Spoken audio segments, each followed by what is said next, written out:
ఉన్నారు నాలుగోసారి ముఖ్యమంత్రి అధికారంలోకి వచ్చి. ఎట్లా ఉంది? ఎట్లా చేస్తున్నారు? అందరికీ తెలుసు. నమస్కారం అండి. అందరికీ తెలుసు ఈ పరిపాలన ఎలా ఉంది ఏంటనేది. ఇంతకుముందు జగనన్న గారు ఉన్నప్పుడు ప్రతి ఇంట్లో నలుగురు దగ్గర నుంచి 5 వరకు అన్ని లాభాలు వచ్చాయి. ఎంతో కొంత ఒకటి అమ్మఒడని, లేకపోతే మహిళలకి ఇదని 18,500 ఇలాంటి ఏదో ఒక పథకం అనేది వస్తూ ఉండేది. వీళ్ళు వచ్చిన తర్వాత నుంచి పింఛన్ ఇవ్వడానికే నానా కష్టాలు పడుతున్నారు. వీళ్ళు ఎంతో అప్పులు బయట నుంచి తీసుకొస్తున్నారు. ఇంకా అభివృద్ధి చేస్తున్నామని ఏదో జనానికి ఏదో కనపడటానికి ఏదో మాట్లాడుతున్నారు తప్ప మన అందరికీ తెలుసు ఏం చేస్తున్నారు ఏం చేయట్లేదు అనేది. ఏమీ లేదు కాబట్టి జనం ప్రశ్నించి ఈరోజు రోడ్డు మీదకి వస్తున్నారు అంటే వాళ్ళు ఏమీ చేయట్లేదనే ఈ రోడ్డు మీదకి వస్తున్నారు.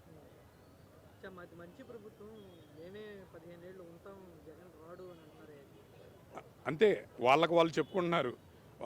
దత్తపుత్రుడు వీళ్ళు వాళ్ళందరూ కలిసి వాళ్ళు చెప్పుకోవాలి కాబట్టి ఒక మూకమ్ముడిగా మనం అది చేసేస్తున్నాం ఇది చేసేస్తున్నాం, జనాల్లో ఒక పబ్లిసిటీ స్టంట్ తీసుకొచ్చి అన్నీ మేమే చేసేస్తున్నామని చెప్పుకుంటున్నారు. వాళ్ళకు వాళ్ళు చెప్పుకుంటున్నారు, వస్తారు మరి తప్పదు కదా, రావాలి కదా. జనాల్ని మోసం చేసి ఈవీఎంలను ఉపయోగించి వాళ్ళు వస్తానికి ప్రయత్నిస్తున్నారు. ఇంకా ప్రయత్నించడానికి చూస్తారు. దేవుడు అనేవాడు ఉన్నాడు, ఒకరోజు చూపిస్తాడు మనం అంటే ఏంటనేది. ఖచ్చితంగా మర్చే ప్రభుత్వం మందే అవుతుంది. వైఎస్ఆర్సీపీ గ్యారంటీగా ఖచ్చితంగా గెలుస్తుంది. ఆయన డబ్బుల కోసం కష్టపడుతున్నట్టు, నాకేం కష్టపడినట్టయితే ఏం కనపట్ల. కష్టపడేవాడైతే ఆయన మన పవన్ కళ్యాణ్ గారు బాగా పనిచేస్తున్నారని, లోకేష్ బాగా పనిచేస్తున్నారని వీళ్ళు సొంత డబ్బా కొట్టుకోవడం ఏంటండి? పని చేస్తే జనం చెప్పాలి మేము పని చేస్తున్నారు బాగా అని. రోడ్లు చూడండి ఎంత అధ్వాన స్థితిలో ఉన్నాయో, ఎక్కడ వేసిన గొంగలు అక్కడే ఉంది. అభివృద్ధి చేస్తున్నాం, రాత్రి పగలు చేస్తున్నాం అంటే ఆయన ఇంట్లో పని ఏమన్నా ఆయన చేసుకుంటున్నాడేమో.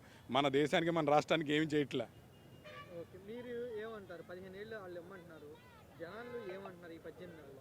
దేవుడా వద్దయ్యా, ఇది ప్రభుత్వాన్ని కూలపడేసి మళ్ళీ జగనన్న రావాలి, మనకి ప్రత్యేకమైన పథకాలు అన్నీ మంచి మంచి పథకాలు ఎన్నో వస్తున్నాయి రావాలి. ఈ ఉచిత బస్సుని ఇచ్చారు, అది కూడా సరిగ్గా ఇవ్వట్లా.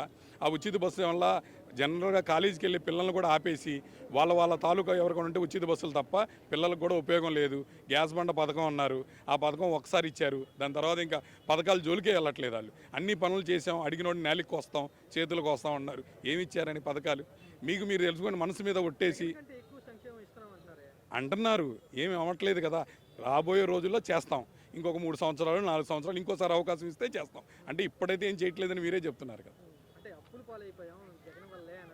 జగన్ వల్ల అప్పులు పాలైంటే ఆ సంవత్సరం ఆర్థిక పరిస్థితి, 5 సంవత్సరాలు చేసిన ఆర్థిక పరిస్థితికి ఇప్పుడు చేసిన ఆర్థిక పరిస్థితికి ఎంత ఎవరు అప్పు తీసుకొచ్చారనేది పేపర్లో మొన్నే కనపడింది.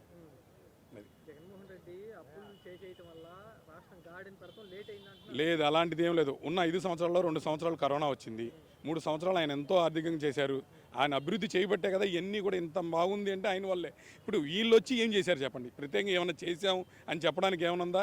అప్పులు తీసుకొచ్చి చేశారన్నారు. ఎవరు అప్పులు ఎక్కువ తీసుకొచ్చారు? మీరు తెచ్చారా? మేము తెచ్చాము.